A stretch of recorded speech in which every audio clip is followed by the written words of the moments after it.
on, man. That's cash. Where that smoke at? It's over there.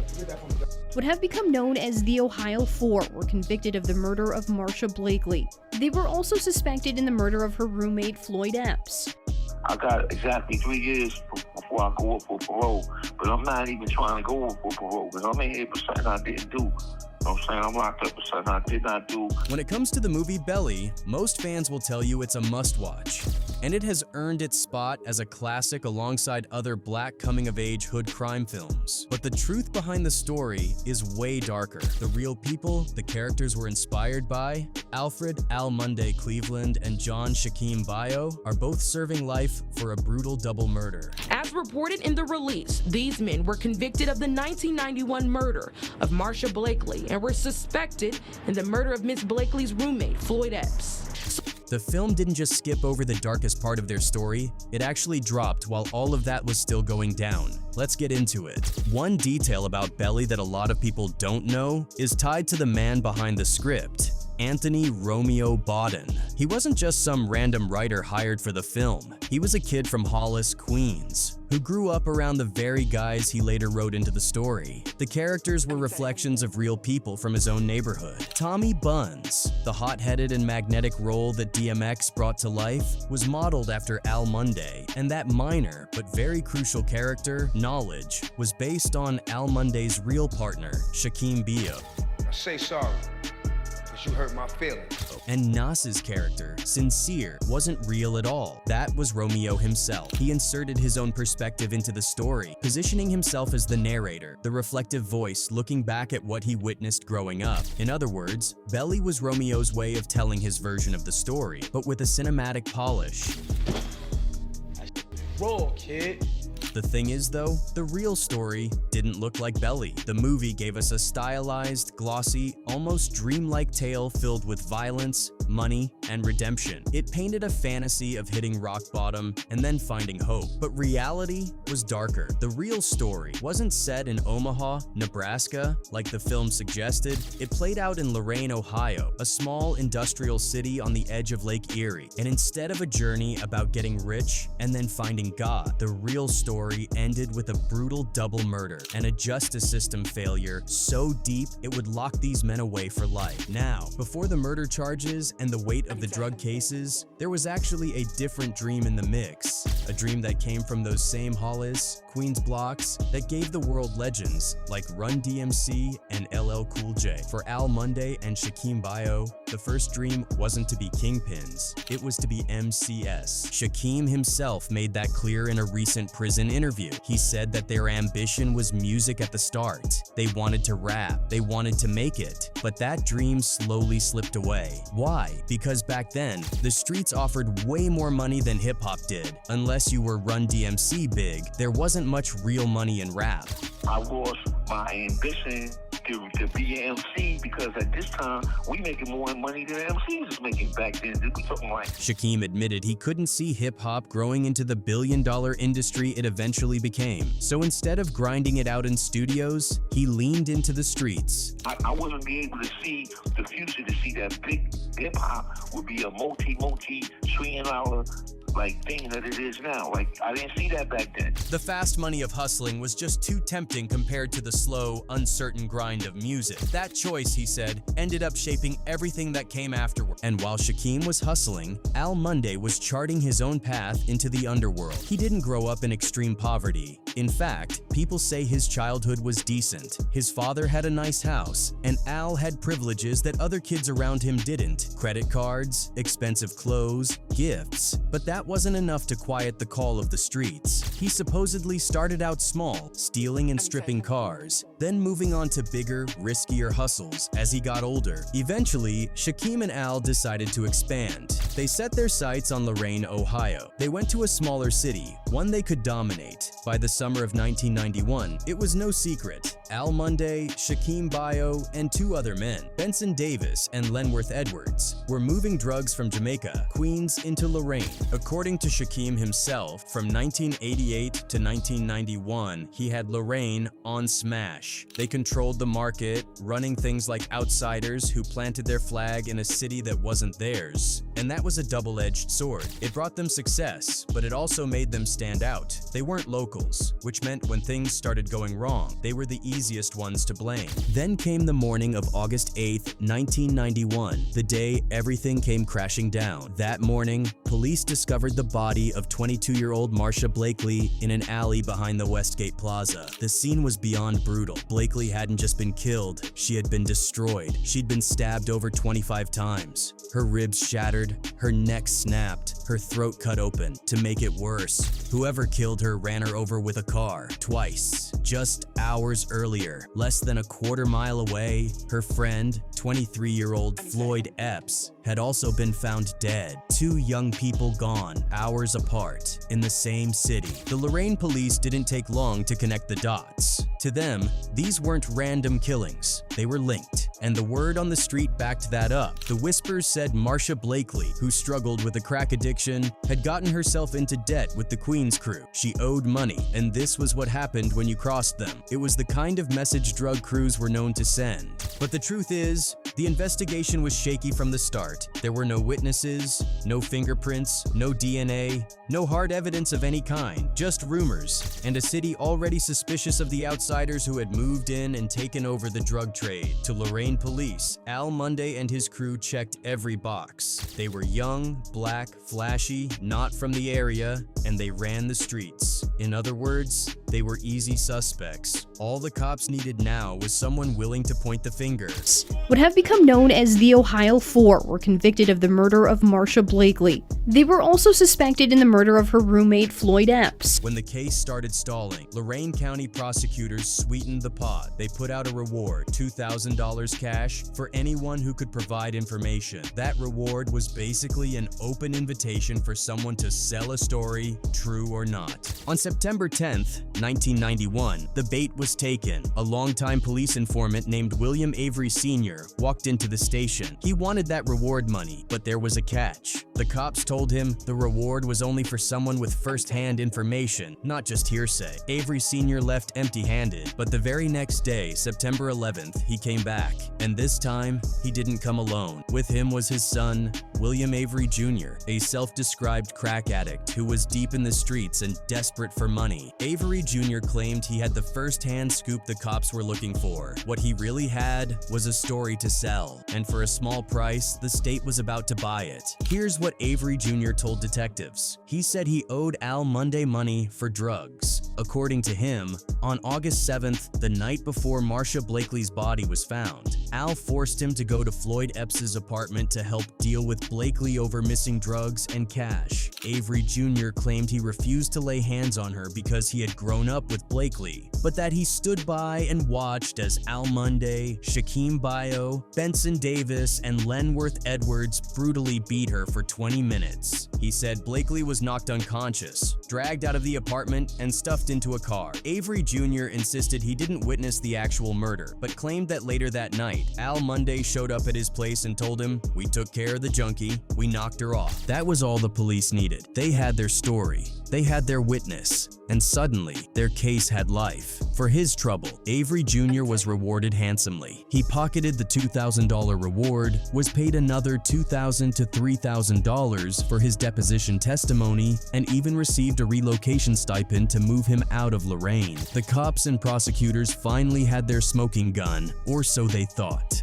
At the time, prosecutors built a case based on a witness account saying Blakely was tortured and killed because she owed the four men money for drugs. But there was one massive problem. Avery Jr.'s story was built on quicksand. It looked solid enough on the surface, but it started to crumble almost immediately. When the first trial rolled around, For co-defendant Lenworth Edwards, Avery decided to up the stakes. He went back to the prosecution and demanded an additional $10,000 if they wanted him to testify. When they refused, Avery Jr. completely flipped the script in court. He took the stand, invoked his Fifth Amendment right against self-incrimination, and then, under oath, admitted he had lied about everything. His story was fake. He only said what he did to get the reward money. The courtroom erupted. The judge had no choice but to declare a mistrial, and Avery was thrown in jail for perjury and contempt of court. Now here's where things take another wild turn. While locked up in the same county jail as Lenworth Edwards, William Avery Jr. pulled a complete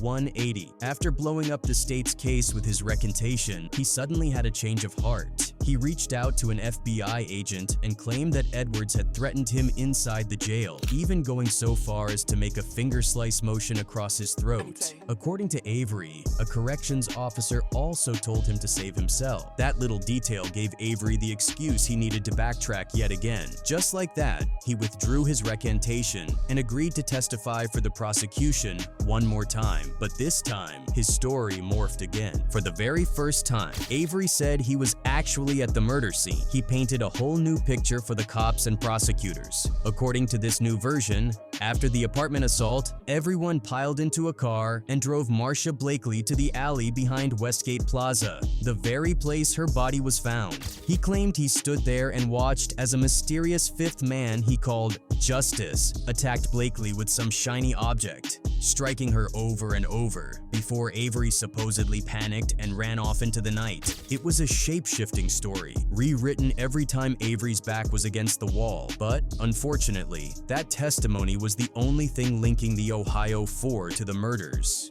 No fingerprints, no blood, no DNA, no fibers, no weapon. Nothing physical tied them to the crime. Just the word of one unreliable, drug-addicted informant chasing a payday. And while all of this circus testimony was being paraded in front of juries, Al Munday had something much stronger than a witness with a price tag. He had an airtight alibi. On August 7, 1991, the very day Avery claimed Al was in Ohio orchestrating the attack, Cleveland was 500 miles away in Queens, New York. He met with his parole officer there, something that was documented and verifiable. It didn't stop there. Multiple people backed him up, including David Donovan and Damon John, the future founder of FUBU. Both testified that Al was in New York that night and into the morning of August 8th. On top of that, flight records proved the last flight out of New York to Cleveland left at 10:40 p.m. on August 7th. That made it physically impossible for Cleveland to be in Ohio in time to commit the crime, unless he pulled off some fantasy timeline involving high-speed drives or secret unrecorded flights. But none of that mattered. The jury didn't care about the parole officer's records. All they cared about was William Avery Jr.'s story, and in 1996, Alfred Cleveland was convicted of aggravated murder and sentenced to life in prison. It didn't stop with him either. Shakim Bayo and the other two men, Benson Davis and Lenworth Edwards, were all convicted in separate trials, each one hinging on the same shaky testimony from Avery. Later, Jonathan Rosenbaum, the assistant prosecutor at the time,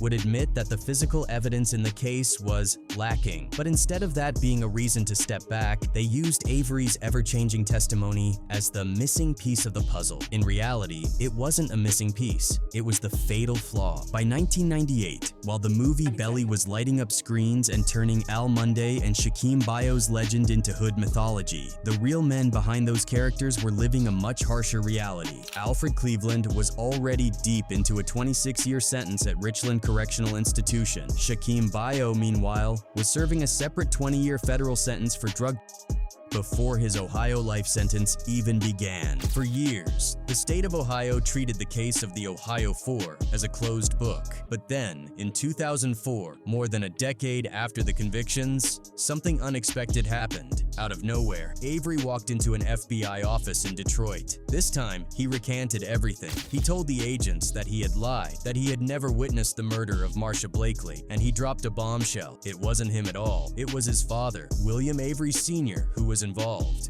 The only reason Avery Jr. had testified back in the 90s was because he wanted that reward money and needed a way out of a $5,000 drug debt he owed to Al Munday. 2 years later, in 2006, He put it in writing. He signed a sworn affidavit declaring, "I never witnessed the murder of Marsha Blakely. This was a story my father told me to tell." Court documents say that witness accepted money for coming forward and demanded more money to testify.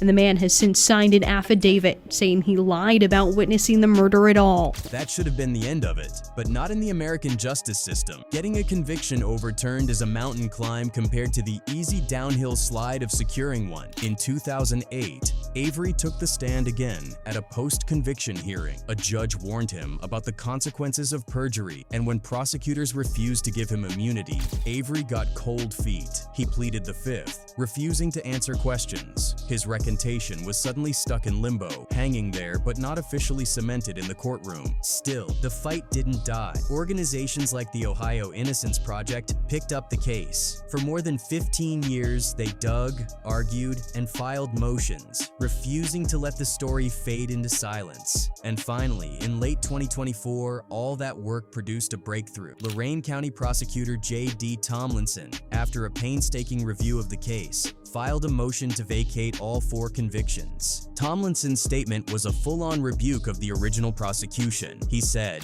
"Justice demands fairness, integrity, and an unwavering commitment to truth, even when it challenges past decisions." At the heart of these convictions was the testimony of William Avery Jr., a witness whose credibility has since unraveled entirely. "I searched for evidence to corroborate the convictions, but instead, I found serious flaws in the case that cast overwhelming doubt." He went further. He pointed to the crime scene photos, which directly contradicted Avery's story about a violent struggle in the apartment. There were no overturned chairs, no broken furniture, no blood splatter, nothing to match the tale Avery had told jurors. Tomlinson admitted that relying on Avery had been a failure of duty, and he called the testimony exactly what it was: the case's fatal flaw.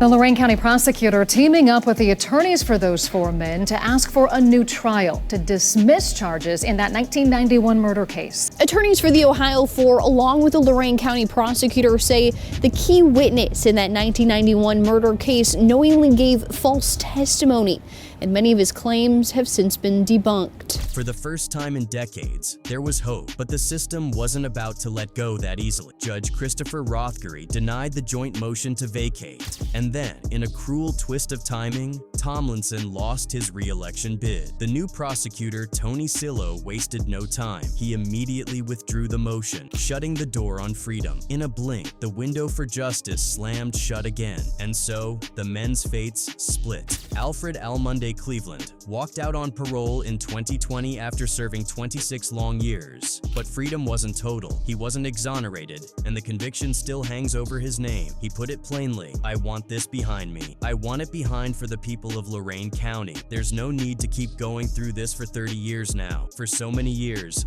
I've had this label, and I'm hoping we can get it taken care of." I got out in 2020, and I'm still trying to, I guess, integrate. For so many years I had this label, and it just, so I'm hoping that we can get it taken care of. Today, he and his wife Roberta, who stood by him faithfully through 21 years of incarceration, work with groups that help families prepare for the return of their loved ones from prison. Shakim Bayo's story is different. He's still behind bars in Ohio, fighting for his life and his name. His appeals argue that prosecutor Tony Sillo himself had once investigated 2 alternative suspects back in 2011, but never disclosed the report. From his prison cell, Bayo has reinvented himself. He now writes books and screenplays saying, "I don't shoot guns no more, I shoot ink." It's a bitter contrast when you line it up next to Belly. The movie ended with neat closure, Nas's character Sincere finding peace in Africa, and DMX's Buns finding redemption through religion. It was a cinematic wrap-up, tied in a bow, but real life doesn't end like that.